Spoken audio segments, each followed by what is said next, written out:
Creo que es importante terminar con esto que vamos a hablar hoy, porque hemos hablado de muchas veces que el cristianismo comienza a oír la palabra de Dios o a ser parte de una iglesia, de una comunidad, y muchas veces al experimentar cosas que no son positivas en nuestra vida o a resolver mal quizás alguna situación que sucede en nuestra vida, muchas personas toman la decisión, y cada vez más hay muchas personas que toman la decisión de ser cristiano, pero sin pertenecer a ninguna comunidad, lo cual no es un problema para Dios, en el sentido de que Dios ama a cada uno de nosotros y seguimos siendo parte del cuerpo de Cristo y seguimos siendo hijos de Dios, hijos de Él, aunque no pertenezcamos a ninguna comunidad.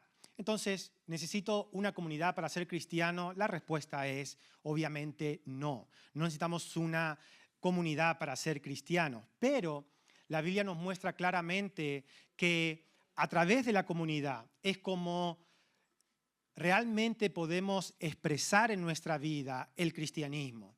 Porque hoy quiero comenzar con esto.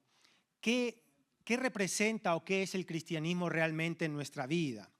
El cristianismo no es un concepto de idea, de pensamiento, que simplemente lo tenemos y decimos somos cristianos. Cristianismo no es una tradición.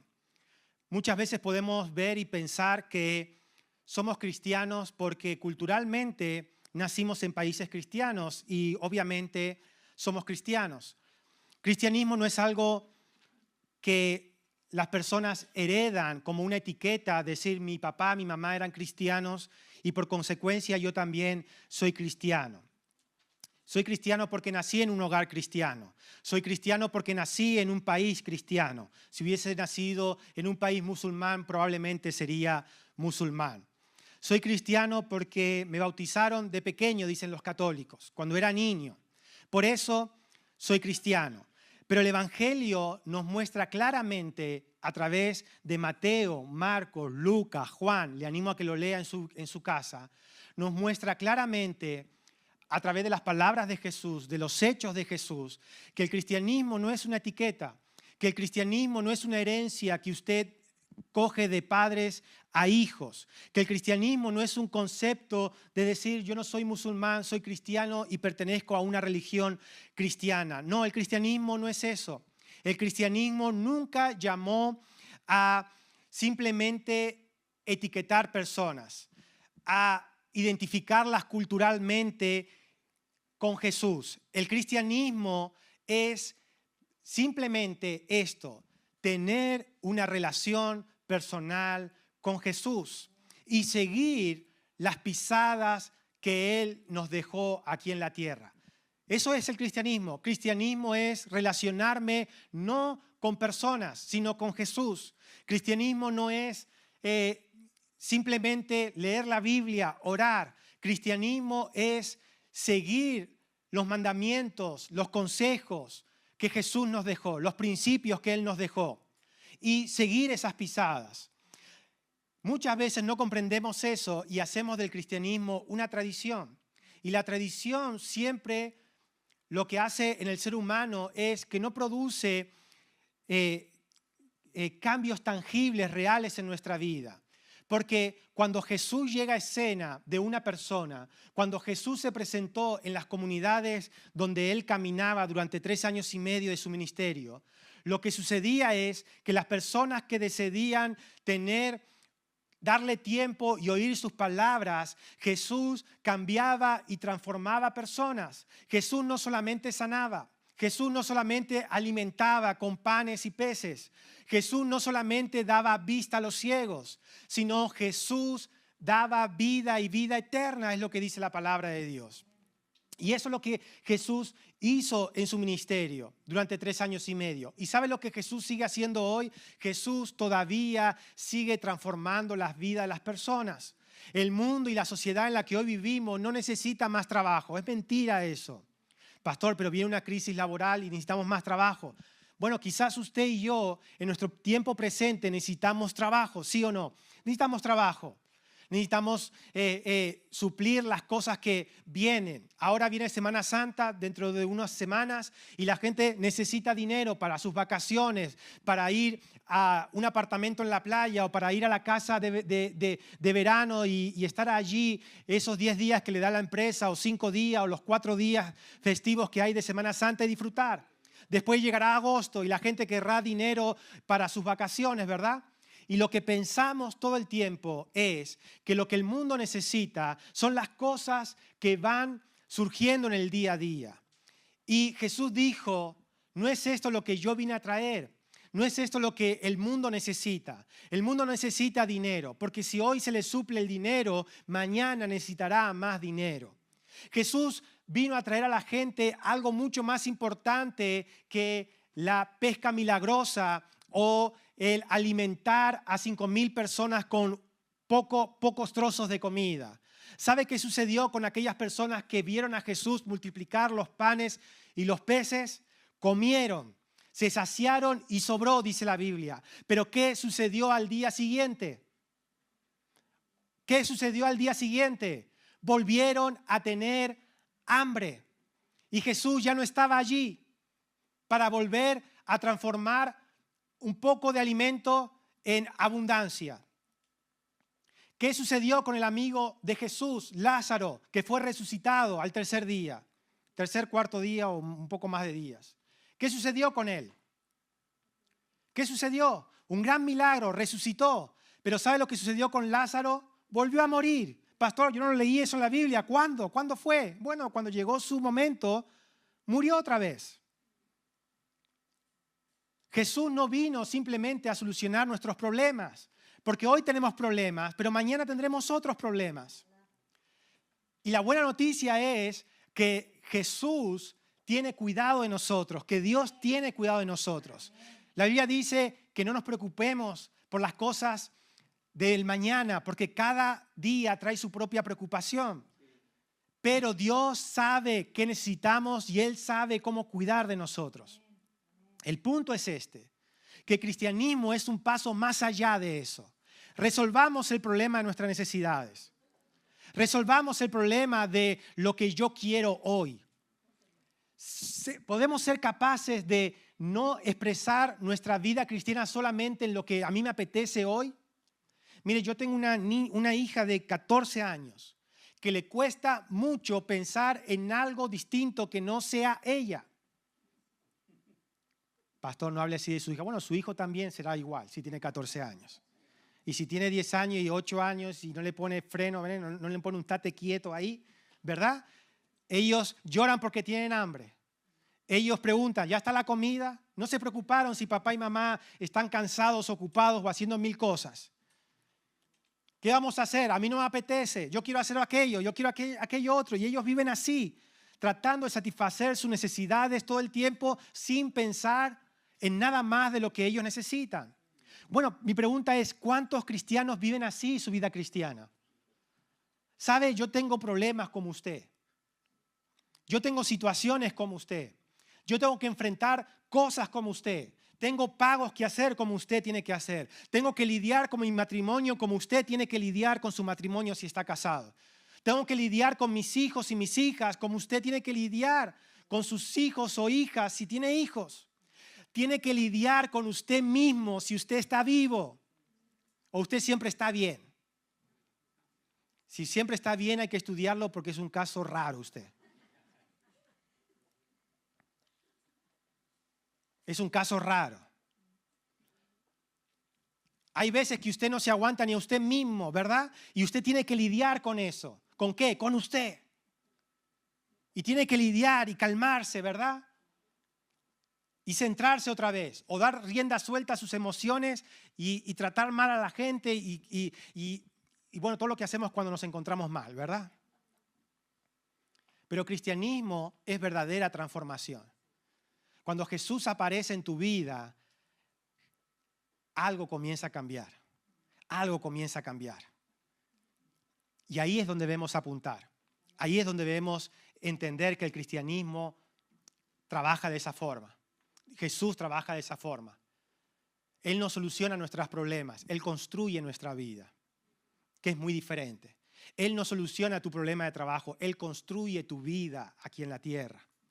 Porque la Biblia dice que si construimos en una base que no es sólida, vendrán vientos, tormentas, mareas y la casa será derribada. Por más que parezca bonita, por más que parezca estable, cuando los vientos y la tormenta vienen, la casa suele caer.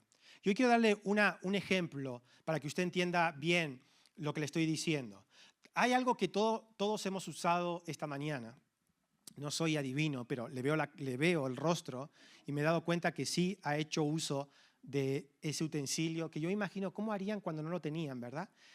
Pobrecitos, ¿verdad? Cuando no estaba, no siempre estuvo este utensilio que usted usó hoy, que se llama el espejo. ¿Verdad? No tengo un espejo aquí, pero tengo mi teléfono, ¿verdad? Que si usted no tiene un espejo, se pone la cámara aquí y se mira. ¿Cuántos no hacemos eso, verdad? A ver, y se está mirando a ver si... ¿Qué es un espejo? Es algo que usted usa cotidianamente, ¿verdad? Que yo uso cotidianamente. Pero algo maravilloso del espejo es que el espejo no miente. No puede mentir. Las fotos hoy sí mienten, ¿verdad? Antiguamente las fotos tampoco mentían, hoy sí. Usted ve una foto de Instagram de una persona y después la ve en persona y dice, ¿es la misma? ¿Es el mismo? Tiene tantos filtros que parece Carmen de Mairena. Ay, bueno, eso no tenía que ver. Dice, ¿esos labios se los sacó o se los puso? No entiendo. No entiendo cómo es. No es un filtro. Ah, vale. Es como la IA, ¿verdad? Usted no sabe si es real o no es real, ¿verdad? Bueno, pasa eso. Pero con el espejo, gracias a Dios, todavía no llegó la IA. Todavía hoy te muestra tal como tú eres. No te miente, no maquilla tu realidad, sino simplemente refleja tal cual tú eres. Porque esa es su función. Vamos al espejo no para admirarnos, no para decir, oh sí, sigo siendo el mismo. No, usted va al espejo para peinarse. Usted va al espejo para arreglar aquellas cosas que durmiendo se han, ¿verdad? Desordenadas. Algunos tienen baba por aquí, ¿verdad? Otros lagañas, otro el pelo todo así, ¿verdad? Bueno, es lo que sucede cuando uno duerme. Usted no vino así, no se despertó así como está hoy, gracias a Dios. Gracias a Dios usted se arregló, ¿verdad? Se peinó, se miró al espejo. Y el espejo no le dijo, espejito, espejito, no, si eres el más lindo, no hace falta que te hagas nada. No, el espejo te muestra y usted dice, me tengo que arreglar aquí, me tengo que peinar. Y si usted un poco coqueto, coqueta, empieza a tratar de mejorarse mirándose a través del espejo. Bueno, el cristianismo, la Biblia dice que la palabra de Dios es nuestro espejo y que la función de la palabra de Dios es permitir que Cristo nos vaya transformando a medida que nos vamos mirando por el espejo de la palabra de Dios. Y si permitimos que Cristo nos vaya transformando, no una religión, no un concepto, no algo que usted leyó y se supone que usted debe hacer, sino dejar que sea Jesús el que nos vaya mostrando que quizás tienes que trabajar o tenemos que trabajar con nuestra humildad. Que sea Jesús que nos diga que quizás tienes que trabajar con tus pensamientos inamovibles. Lo que llamamos cabezón o cabezona.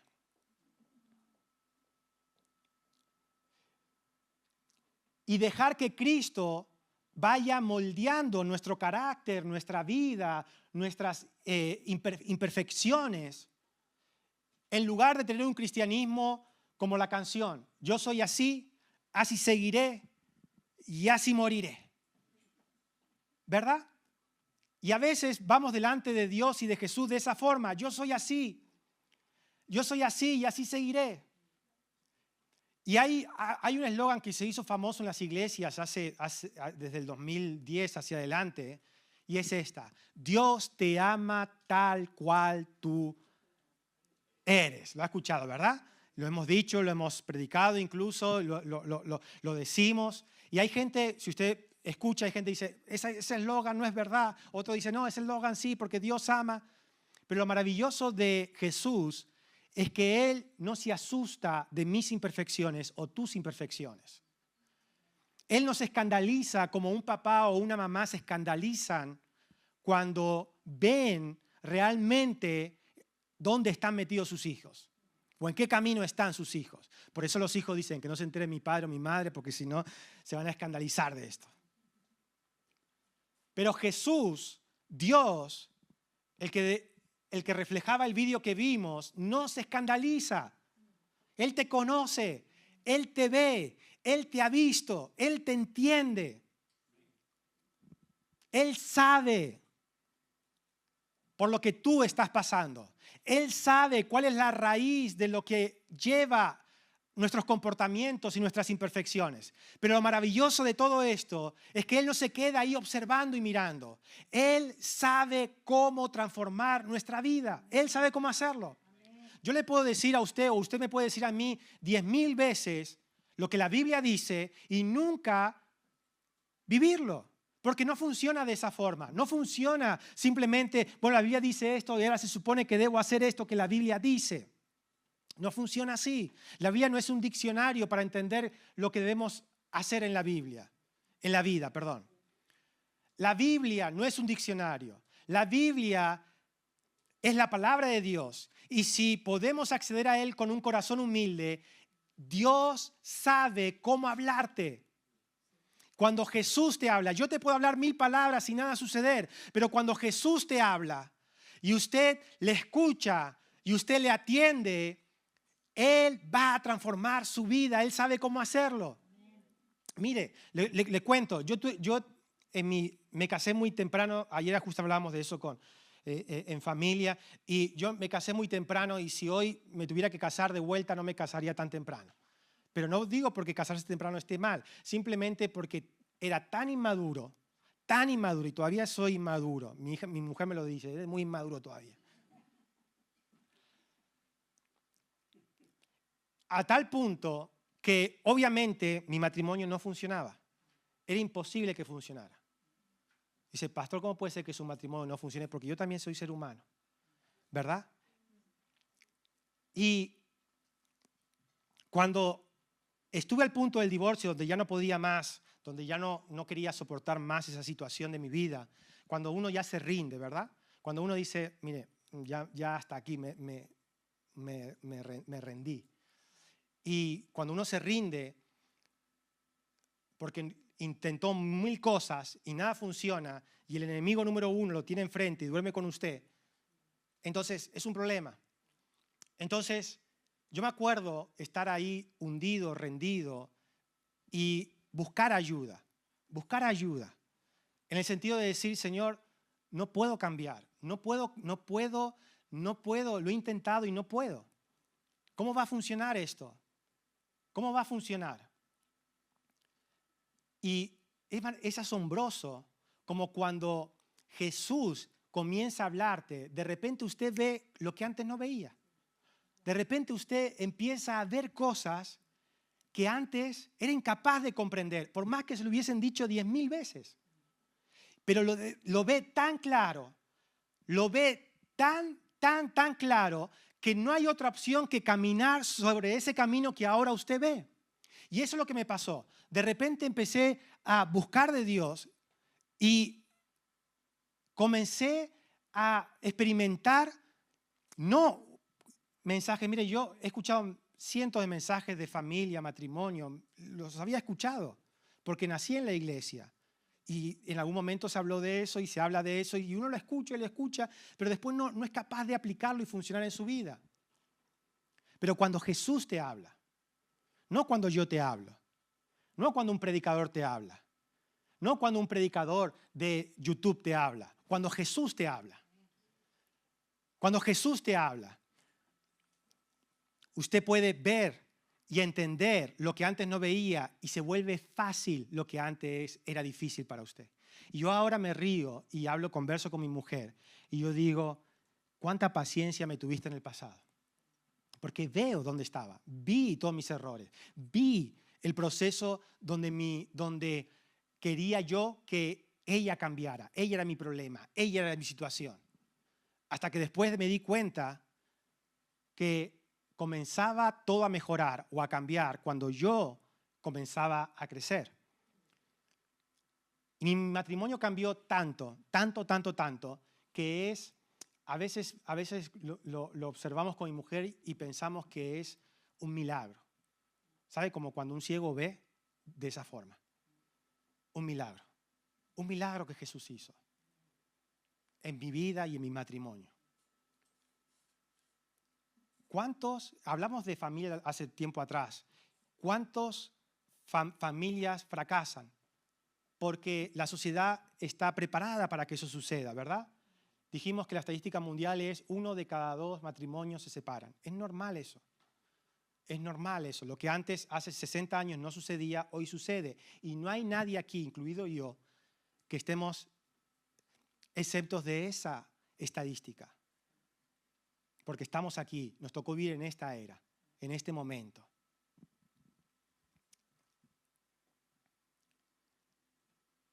Hoy vivimos, ¿qué quiero decirle? Que hoy vivimos una generación donde muchas personas dicen creer en Jesús, pero su vida no refleja lo que realmente creen.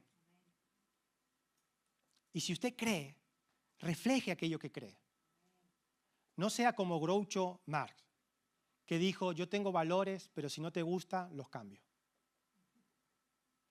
Se supone que un valor no se cambia nunca, ¿verdad? Es contradictorio eso, ¿verdad?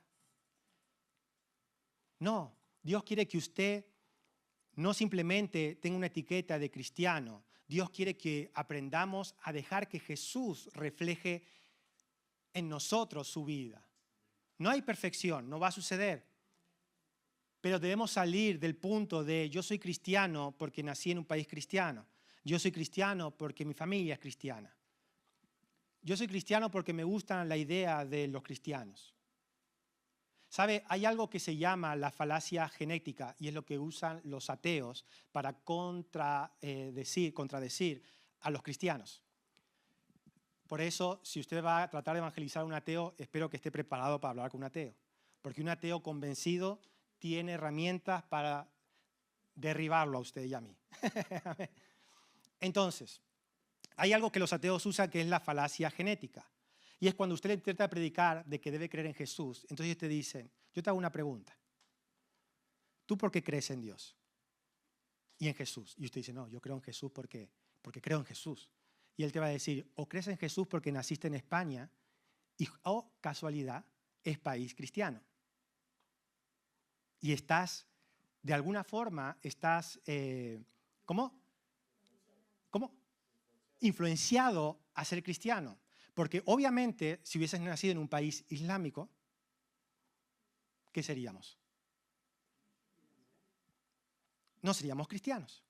Y entonces ahí todas nuestras convicciones empiezan a derribar. ¿Verdad? Yo trataba de convencer a esa persona y ahora me está convenciendo a mí de que es verdad, soy cristiano porque nací aquí, es verdad, tiene sentido. Tiene sentido esto. Tiene sentido. El pastor nunca me dijo nada acerca de esto. Ahora estoy descubriendo que estoy engañado, que he sido influenciado, que realmente no me dieron a escoger. Y algunos de ustedes están pensando, pastor, dale respuesta, déme la respuesta porque si no, no vengo más a la iglesia ya. Pero la pregunta está equivocada, está errada. Porque que hayamos nacido en un país cristiano invalida la verdad de que Jesús es el Hijo de Dios. Esa es la pregunta. Voy a poner otro ejemplo. La falacia genética dice que uno cree por donde nació o porque su mamá o porque su papá le dijo. Pero la pregunta es, bueno, puede ser que sí, que yo crea porque mi mamá y mi papá fueron creyentes y, o casualidad, nací en Argentina, que es un país católico o cristiano y no es un país musulmán. Si no, o si hubiese nacido en Asia, hubiese creído en Buda, ¿verdad? O en otros tantos miles de dioses que ellos tienen. Carlos tiene un amigo que es de China, ¿verdad? Y él fue al campamento de jóvenes, vino un par de veces a la iglesia, y una vez que hablando, él me dijo, ¿pero solamente tenéis un Dios?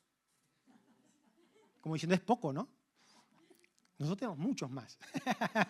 y a veces más es mejor, piensan, ¿no? ¿Verdad? Pero, ¿por qué? Porque culturalmente, ¿verdad? Nació allí. Pastor, pero tiene sentido esto, lo que usted está diciendo.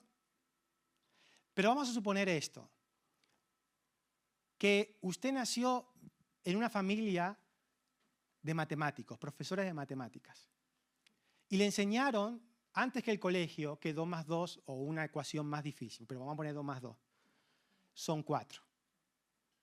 Mi pregunta es, ¿porque se la enseñó papá y mamá, ya invalida que 2 más 2 son 4? ¿Por qué? Porque sigue siendo 4. Da igual que mis padres sean matemáticos y me lo hayan enseñado ellos, y me tocó que me enseñaran eso. Si fueran músicos, me hubiesen enseñado música. Pero fueron matemáticos y me enseñaron fórmulas matemáticas. Es un ejemplo sencillo, pero fácil de entender. Que la pregunta no es en qué país naciste. La pregunta es, ¿puedes llegar a la conclusión si Jesús es realmente el Hijo de Dios? Puedes buscar las evidencias en la Biblia, Mateo, Marcos, Lucas, Juan. Por más que hayas nacido en un país cristiano, no invalida la verdad.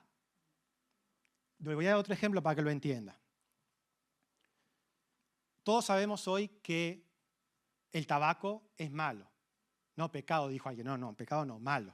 ¿Verdad? ¿Por qué? ¿Por qué? Porque daña ¿qué? Tus pulmones, ¿verdad? Y ya ponen la cajetilla que el fumar mata, ¿verdad? Todos lo sabemos eso. Ahora, no siempre se sabía. La sociedad hoy no es como fue hace 30, 60 o 70 años atrás. Antiguamente en las medicinas se daba cocaína, había un ingrediente de cocaína, porque no se sabía que eso era adictivo. Pastor, antiguamente sí, en los años 20 era común el consumo de la cocaína como medicina. Hoy ya sabemos que eso produce adicción y es malo y no produce cosas buenas al cuerpo. Lo mismo sucedió con el tabaco. Cuando la gente empezó a fumar, no relacionaba la muerte y los pulmones con el tabaco, pero alguien descubrió eso. O comenzaron en los años 30 a descubrir eso. ¿Sabe quién fue? Los nazis. Fueron los que empezaron a asociar que el tabaco hacía daño a los pulmones. ¿Cuántos saben que los nazis no tenían una ideología buena, sino de muerte, de maldad, verdad? Mi pregunta es, ¿eso invalida la verdad? ¿El tabaco daña los pulmones y mata? Pero lo descubrieron los nazis, yo no le creo nada a los nazis. Sería ilógico decir eso, ¿verdad? Porque hoy la ciencia ya ha dicho, no importa que lo hayan descubierto los nazis, o que ellos hayan sido los primeros que hayan asociado esto, sigue siendo verdad. No importa que usted haya nacido en un país cristiano, porque si no, no habría ateos. Si no, no habrían cristianos que se vuelven musulmanes o musulmanes que se vuelven cristianos. Da igual donde hayas nacido. La verdad sigue siendo la verdad. Da igual quien te lo haya enseñado. Da igual en qué cuna hayas nacido, que quizás sí te influenciaron a creer en Jesús.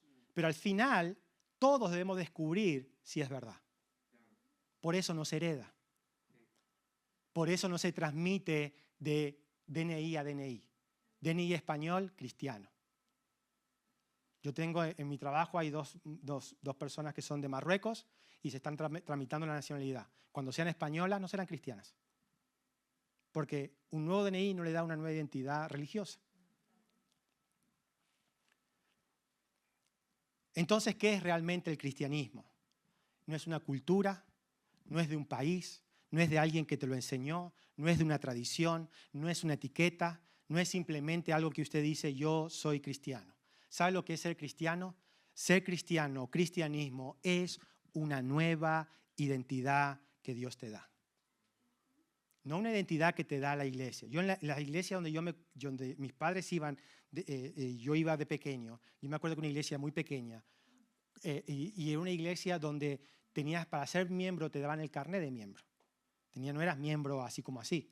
Por venir 2 o 3 veces ya no eres miembro. Te tenían que dar y te daban el permiso de ser miembro, ¿verdad? Y eras parte de la membresía de esa iglesia. Era todo un protocolo. Ahora, el cristianismo no es un carnet de iglesia. No lo es. No lo es. Es una nueva identidad. Venga conmigo, que no le he leído la Biblia. Juan 15, verso número 1.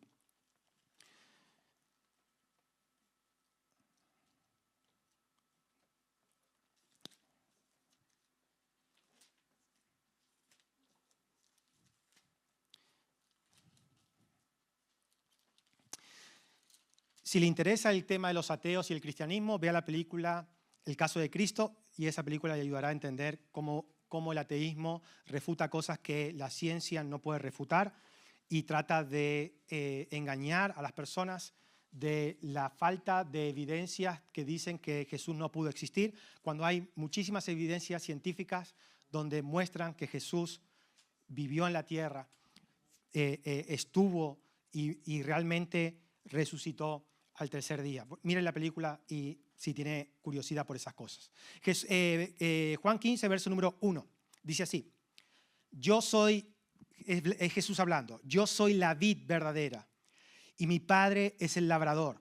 Todo pámpano, y esta palabra pámpano es rama, que en mí no lleva fruto, lo quitará. Y todo aquel que lleva fruto, lo limpiará para que lleve más fruto.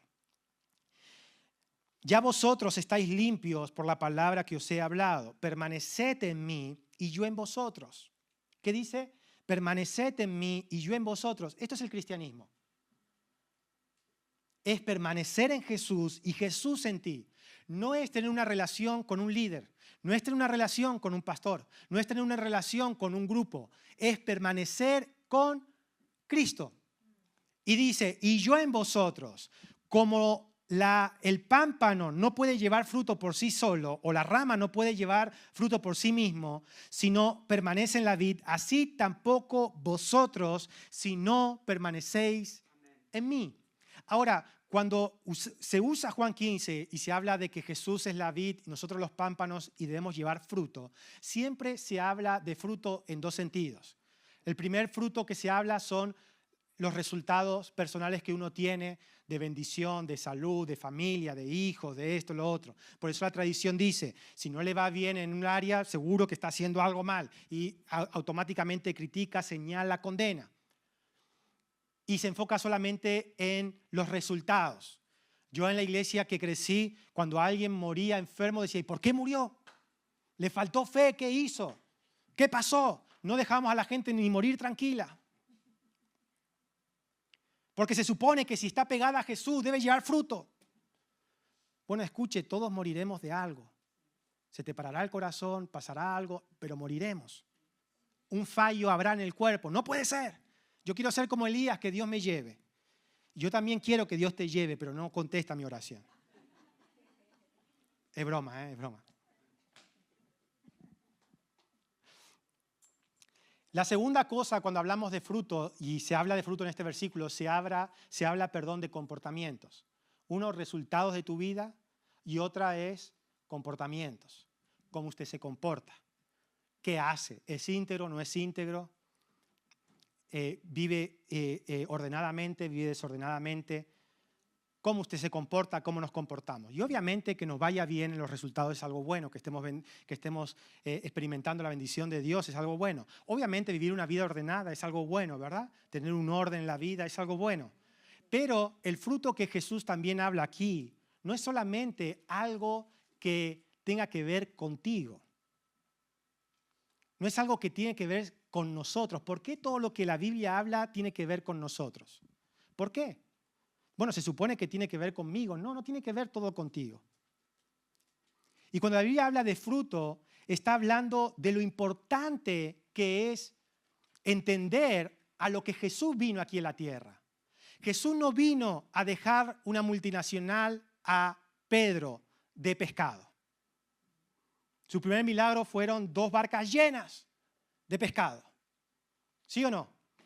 Pero Jesús no le dijo, ven Pedro conmigo que te haré empresario de la pesca.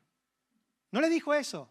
No le prometió a nadie de sus discípulos que le iba a ir mejor con él que sin él. Al contrario, les dijo, os golpearán por mí, muchos moriréis por mí. ¿Y sabe qué sucedió? Todos sus discípulos padecieron por Jesús realmente. Todos sus discípulos fueron mártires de Jesús. ¿Y por qué hoy tenemos un evangelio donde Jesús nos promete que vas a tener aquello que tú quieres? ¿Por qué hoy tenemos un evangelio donde todo lo que vemos en la Biblia trata de mejorar mi vida? Cuando el verdadero fruto es que Jesús te haga ver que estamos en este mundo, pero no siempre estaremos en este mundo. Que el verdadero fruto es entender que lo hemos conocido a Él, que ahora podemos tener una relación con Él y que ahora nuestra vida ha cambiado, no porque seamos mejores personas, no porque usted sea mejor que aquel que es incrédulo, no es verdad. No somos mejores que los incrédulos. Saque eso de su mente. Dios no está mirando buenos y malos. Dios mira a la humanidad, nos mira a nosotros como a hijos amados. Y Él está esperando que los pecadores digan sí a Jesús, digan sí a Él. Jesús dijo, yo no vine para juzgar al mundo. Jesús dijo, el que oye mis palabras y no las hace, yo no le juzgo, porque no vine a eso, vine a salvarlos. Y el fruto que Jesús habla en la Biblia es un fruto de cambiar, de propósito, de una nueva identidad, de entender que ya no estamos en este mundo persiguiendo lo que el mundo persigue. Sí es verdad que mañana tenemos que ir a trabajar. Sí es verdad que mañana tenemos que solucionar problemas en nuestra familia. Sí es verdad que mañana tenemos que enfrentar problemas de salud. Sí es verdad que hay cosas que queremos lograr como seres humanos en esta vida. Sí es verdad eso. Pero también es verdad que Jesús vino a decirnos y a mostrarnos que hay un nuevo propósito en nuestra vida. Que hay un nuevo propósito y no se trata solo de nosotros y no se trata solo de ti y de tus problemas.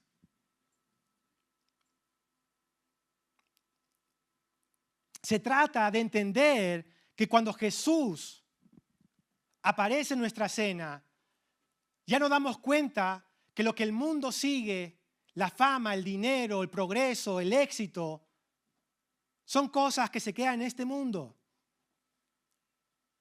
Entonces, ¿qué? ¿No me tengo que comprar coche? ¿No me tengo que comprar casa? No, sí, claro que sí. No estoy hablando de olvidarnos de nuestra vida y poder crecer en esta vida. Estoy hablando de no hacer de eso la meta.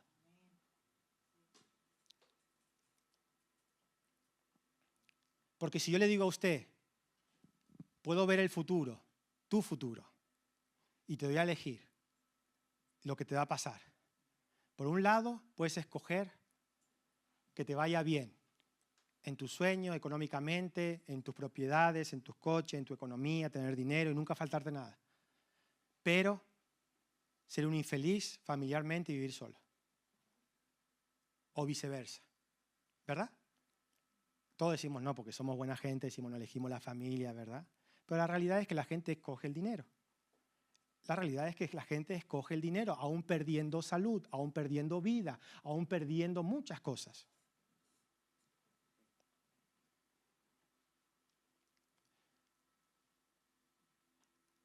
Ahora, quiero terminar con esto, porque al final no he podido desarrollar lo que quería. La nueva vida empieza no cuando nos bautizamos aquí en la piscina. La nueva vida no empieza cuando vamos a una iglesia. La nueva vida empieza cuando comenzamos a relacionarnos con Dios. Y es una cosa que no puede hacer el de al lado por usted. Es una cosa que no puedo hacer yo por usted. Yo puedo orar por usted, pero no puedo sustituir su oración de usted. ¿Entiende? Yo puedo orar por usted. Yo puedo darle un consejo, pero no puedo sustituir a Jesús en su vida. Lo que Jesús hace, nadie lo puede hacer. Nadie lo puede hacer.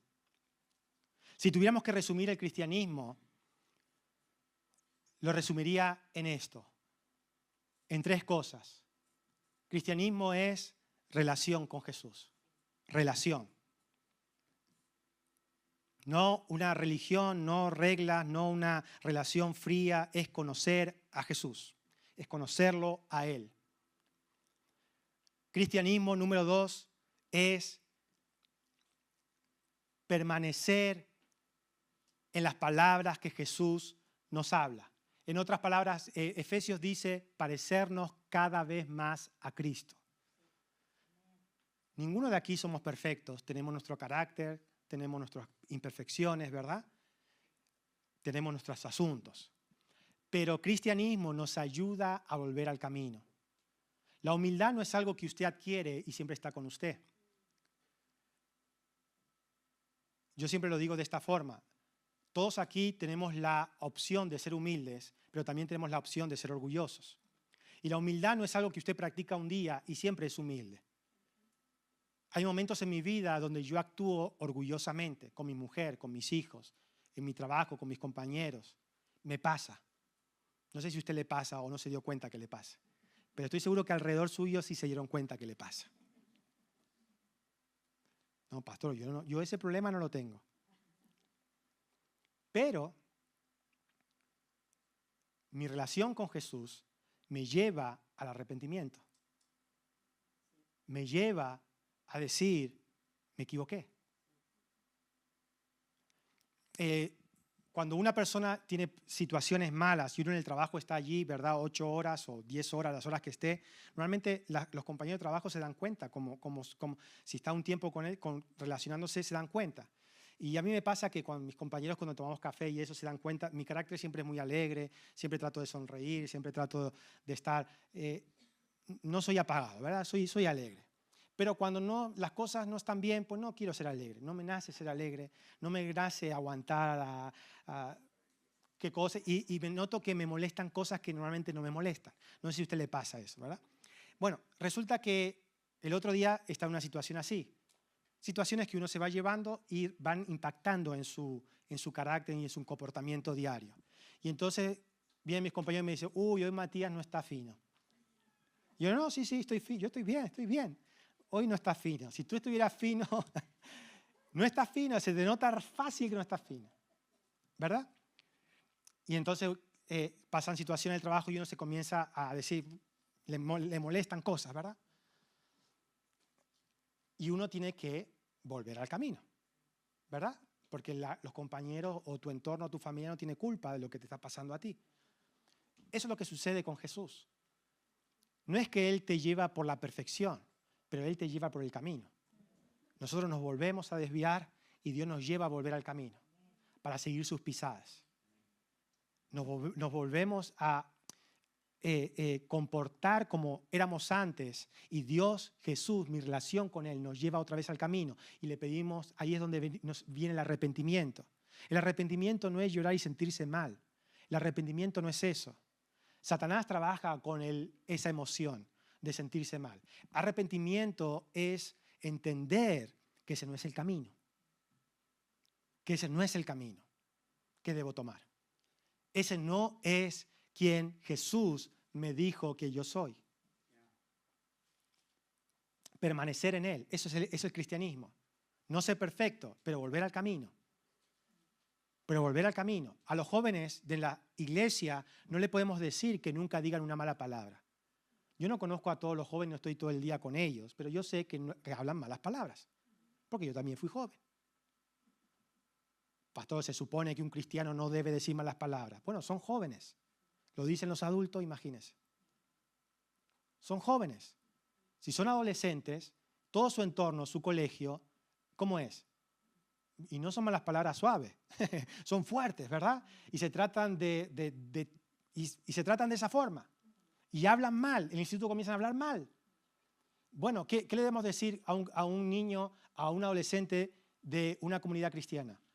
¿Que son pecadores por insultar o por decir malas palabras? Como padres, usted tiene que corregir a sus hijos, ¿verdad? Yo lo hago y usted lo hace, ¿verdad? No hables así, no hable de esa forma. No se habla de esa forma. No estás en el colegio, no hable de esa, y se le dice de esa forma, ¿verdad? Pero ¿qué hace Jesús? Jesús nos lleva al camino. Jesús no te señala, no te juzga, pero Jesús te lleva al arrepentimiento. Cuando Juan el Bautista predicó el Evangelio antes que Jesús viniera, él decía, arrepentíos, arrepentíos. Y el arrepentimiento es parte del cristianismo, donde los jóvenes, los hombres, las mujeres, los matrimonios, cada persona en la vida cristiana vuelve al camino sabiendo que lo que hizo, lo que habló, lo que dijo, sus sentimientos lo dominaron y se arrepiente y vuelve al camino. Eso es permanecer en Jesús. No podemos ser perfectos, no podemos nunca no equivocarnos, pero sí podemos volver al camino. Yo no estoy aquí para decirle que si usted es cristiano, entonces nunca más se equivocará. Yo estoy para aquí decirle que cuando usted es cristiano y tiene una relación con Jesús, volverá al camino. Porque Jesús le lleva al camino. Jesús sabe cómo hacerlo. Jesús sabe cómo llegar a su corazón para que usted pueda ser transformado y volver al camino correcto. Espero que le ayude esto. Y lo último, y con eso termino, es la transformación. Cristianismo es transformación. Un antes y un después. No es una persona maquillada. No es una persona arreglada. No es una persona mejorada. No es una versión 2.1. Cristianismo es transformación completa. Pero no solamente para comportamientos, sino transformación en prioridades, transformación en deseos y transformación en propósitos. ¿Qué es más importante? ¿Que Jesús transforme mi forma de pensar o que transforme también mis propósitos de vida? Jesús quiere transformar toda nuestra vida. Y Él no quiere que simplemente le busquemos para satisfacer nuestras emociones o necesidades. Él lo va a hacer. Quédese tranquilo que Él sabe cómo satisfacerlo completamente. Pero además quiere traerle un nuevo propósito. Y no es para lo que el mundo vive.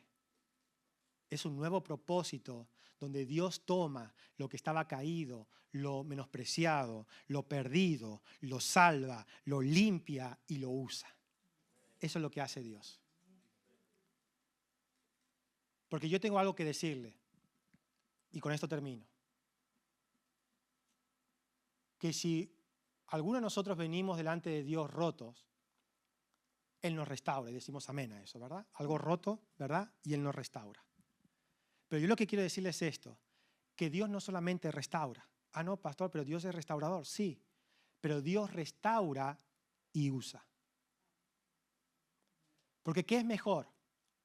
Que un alcohólico sea libre del alcoholismo y decimos gloria a Dios a eso. O que un alcohólico sea libre del alcoholismo y ayude a mostrar el camino a otros alcohólicos. ¿Qué es mejor? Que una persona que caminó en el camino de la delincuencia y estuvo en la cárcel, conozca a Jesús y salga de la cárcel, o que vuelva a la cárcel y predique a aquellos que se han quedado allí. ¿Qué es lo que quiere hacer Jesús? Jesús caminó con los que estaban rotos. Jesús caminó con los enfermos. Jesús caminó con aquellos que estaban mal perdidos. Y los salvó, los restauró, los limpió y les dijo, id y haced lo mismo. Id y haced lo mismo. Ese es el cristianismo. Ese es el evangelio. Mira, vi esto, un programa de televisión que se dio hace, eran 15 años atrás, que se llamaba 21 días. No sé si usted lo vio, 21 días. Y este programa era como un reality show, uno de los primeros reality shows que se hacían. Y la chica, la periodista, tenía que estar 21 días con las personas. Por ejemplo, estuvo en una mina y estuvo 21 días en una mina. Y le preguntaron, ¿cuál fue la experiencia que más te impactó? Y él dijo, los 21 días en la calle. Dice, uno de los primeros que hicimos fue vivir 21 días en la calle. Y estuve allí 21 días en la calle. Mi familia no sabía dónde estaba. Los reporteros se iban al hotel después de grabar y yo me quedaba allí en la calle. Caminaba 20 kilómetros cada día con la gente de la calle. Y que me impactó tanto porque detrás de cada persona que yo veía antes en la calle, una persona tirada allí en el suelo, viviendo con ellos, conocí a las personas, vi su historia, vi cómo me contaron cómo llegaron a esa situación. ¿Por qué muchos bebían para salir de esa realidad en que estaban? Y vi una cosa que me impactó mucho, dijo ella, que la única comunidad que donaba alimentos diariamente y se interesaba por ellos era la comunidad cristiana, tanto católica como evangélica. Y los de la calle sabían que los que alimentaban a ellos tenían que ir o a la iglesia católica o a la iglesia evangélica porque son los únicos que se preocupan. Después había unos restaurantes que le daban desayunos, café con leche y todo esto. Y decía, yo que no me considero cristiana ni pro iglesia, vi la labor que ellos hacían desinteresadamente. Dice, es más, yo comí gracias a ellos, porque no comía tampoco.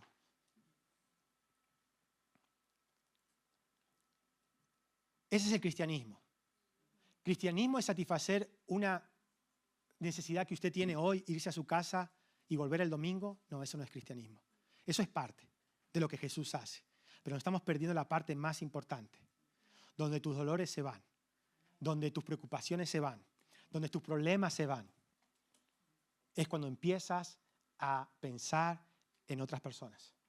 Es cuando empiezas a impartir no lo que sabes de la Biblia. Pastor, es que yo no puedo porque no sé de la Biblia. ¿Quién te dijo que tienes que saber de la Biblia? Yo no estoy aquí porque sé de la Biblia. Si yo tuviera que estar aquí porque tengo el conocimiento completo de la Biblia, no estaría, no soy apto. No soy apto. No soy apto. Pero Jesús, en su misericordia, nos usa, nos limpia, nos transforma y nos dice, ahora ve tú y haz lo mismo con otra persona. No solo piensa en que Dios te saque del hoyo. Piensa que Dios te va a sacar del hoyo y además Dios te va a usar como un testimonio vivo. Yo un día estuve en el hoyo como tú y si no fuera por Él seguiría en el hoyo como tú. Pero un día vi a Jesús, un día encontré a Jesús y no solamente me sacó del hoyo, sino que ahora ayudo a otros a salir del hoyo. Y esta periodista terminó esta entrevista diciendo, ¿cuál fue tu experiencia de estos 21 días que mejor te llevaste? Dice, mi experiencia es que todavía hablo con muchas de esas personas que estaban en problemas, en indigencia, en las minas, y todavía tengo relación con ellos y les he ayudado en algunas cosas que he podido.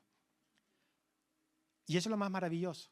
¿Y sabes cuál fue el impacto mayor que ella tuvo?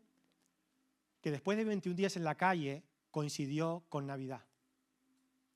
Y dice, yo pasé de estar 21 días en la calle, a la mañana terminé, y a la tarde irme a bañar al hotel y volverme a Barcelona para estar con mi familia. Y me senté con mi familia y mi familia no sabía, no tenía ni idea que estuve 21 días durmiendo en la calle, sin comer. Me vieron delgada, pero no sabían por qué. Y dice, y fue un shock porque no podía parar de pensar en lo que estaba en la calle. Fue un cambio de realidad muy brusco. ¿Cuántos cristianos vivimos en nuestra burbuja? Necesito que me ayuden, necesito que me oren, necesito que me lean la Biblia, necesito que esto. Y claro que sí, Dios satisface todo eso. Dios quiere satisfacer todas nuestras necesidades. Pero no te quedes con solamente la bolsa llena tú. No te quedes con eso tú, porque cristianismo es transformación y ser testimonio de esa transformación. No mostrando perfección, no mostrando que ya lo has logrado, no lo he logrado. Todavía no he llegado a la meta, todavía no lo consigo todo. Todavía me equivoco. Todavía Jesús me vuelve a llevar al camino. Pero no voy a dejar de pensar en las personas que todavía no conocen de Dios. Todavía puedo hablarles. Todavía puedo decirles que yo también estuve allí. ¿Sabe dónde tiene que estar la iglesia? La iglesia tiene que estar en los hospitales. La iglesia tiene que ser un punto de ayuda a las personas que no tienen comida, ropa. La iglesia tiene que estar en la cárcel. La iglesia tiene que estar en los geriátricos, con los ancianos que se están muriendo. Ahí es donde tiene que estar la iglesia. La iglesia tiene que estar con los jóvenes. La iglesia tiene que estar con los matrimonios. La iglesia tiene que estar donde la gente aborta. La gente no viene a abortar aquí, pero va a un lugar a abortar. Allí es donde tiene que estar la iglesia. Y poner y decir, hay una oportunidad. Hay una oportunidad. Tienes elección. La iglesia tiene que estar donde la gente está deprimida y quiere suicidarse. Allí donde tiene que estar la iglesia. ¿Sabe cuántos jóvenes tienen tendencias suicidas hoy? Mucho más que hace 20 años atrás. Y estamos debatiendo si la Biblia, si dice esto, el griego, el hebreo, el arameo. Escuche, vívalo, vivámoslo. Vivámoslo. Vivamos la vida que Dios nos da. Vivamos el cristianismo, pero no solamente para decir, mira, yo antes era esto, ahora no lo soy. No para mostrarnos cómo somos. ¿Sabe? La gente cuando me ve a mí me dice, pero tú eres pastor, tú eres el pastor de la iglesia. Le digo, sí, yo soy el pastor, no pareces el pastor. Bueno, para mí es algo bueno eso. No pareces el pastor, porque me quiero mostrar igual, porque yo también tengo mi corazoncito, como dice mi mujer. Yo también soy persona. Y tengo las mismas batallas que usted tiene, las mismas. Y tengo que arrepentirme y volver al camino. Y tengo que salir del error para volver al camino que Jesús me muestra. Y tengo que dejar de pensar en mí para volver a pensar en las personas que necesitan. Hay una comunidad que necesita, hay una sociedad que necesita. ¿Sabe lo que el mundo le propone a la sociedad? Le propone tener cosas.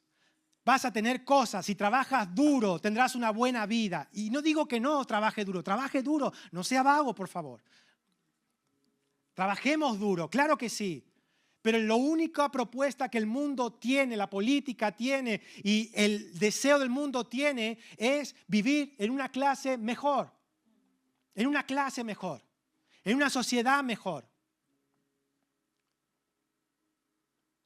Tener más es mejor. Una buena vida es el coche que conduces. Una buena vida es la casa que sea en lugar de 100 metros, de 1000 metros cuadrados. Y en lugar de tener una piscina y un terrenito de 30 metros, que tengamos de 500 metros, 600 metros. Más es mejor. Una buena vida, en lugar de tener 1000 euros de sueldo, es tener 10.000 euros de sueldo. ¿Cuán errados estamos? ¿Cuán errados estamos? La buena vida no es tener cosas. Yo tengo un compañero de trabajo que va al psicólogo porque es comprador compulsivo. ¿Y sabe qué hizo en Navidad? Compró, se gastó un montón de dinero, me dijo, pobrecito, se gastó un montón de dinero en comprando cosas. En enero fue al psicólogo y le digo, ¿qué vas al psicólogo? Pues me lo cuenta, yo soy como su pre-psicólogo. Y me dice, ahora me voy al psicólogo. Y le digo, ¿qué? ¿Vino Navidad? Sí, una mala época, ha empeorado. Dice, estoy devolviendo cosas que he comprado y que no voy a usar. Pero es que lo veo y lo tengo que comprar. Y hay gente que vive así su vida. Y el mundo lo único que piensa es en tener más cosas. Y yo no digo que no. Querer superarse está bien, claro que sí. Pero no pierda de vista lo importante en la vida. No pierda de vista lo importante en la vida. ¿Cuánto a veces nos cuesta cuando enfermamos trabajar menos? ¿Cuánto nos cuesta, verdad? Y lo vemos cuando alguien enferma y dice, no trabajes tanto, mira tu salud, cuídate, ¿verdad? Pero nos pasa a nosotros y vamos ahí todo rengo y no paramos. Y después el médico, el masajista tiene que arreglar todo lo que usted desarregló. Pero Dios nos muestra cómo hacerlo. Jesús nos da un propósito nuevo. No somos nosotros. Y sabe, yo no estoy aquí parado porque tenga mi vida arreglada. No estoy ni cerca de tener mi vida arreglada. Pero me he dado cuenta que no podré arreglarla completamente. Es más, se estropea cuando la quiero arreglar. Por eso no nos vamos a detener. Vamos a creer, vamos a vivir el cristianismo, vamos a hablar, vamos a testificar, vamos a mostrar a la gente. No a nosotros, vamos a mostrarles a Jesús. Amén. Vamos a orar. Padre, te damos gracias en esta mañana, porque hoy como comunidad estamos aquí sabiendo que el cristianismo real comienza con una relación personal contigo. No una religión heredada, no una religión transmitida de padres a hijos, no una religión territorial por nacer en países cristianos, sino que el evangelio y el cristianismo trata de relación personal contigo, de transformación, no solamente de pensamientos, transformación de propósitos, transformación de emociones, de deseos. Y lo más importante, un cambio de sentido real de vida. El mismo que tuviste tú, Jesús, aquí en la tierra. Porque tú viniste a la tierra no para dejar algo material o físico, sino un reino incorruptible que va a permanecer para siempre. En el nombre de Jesús.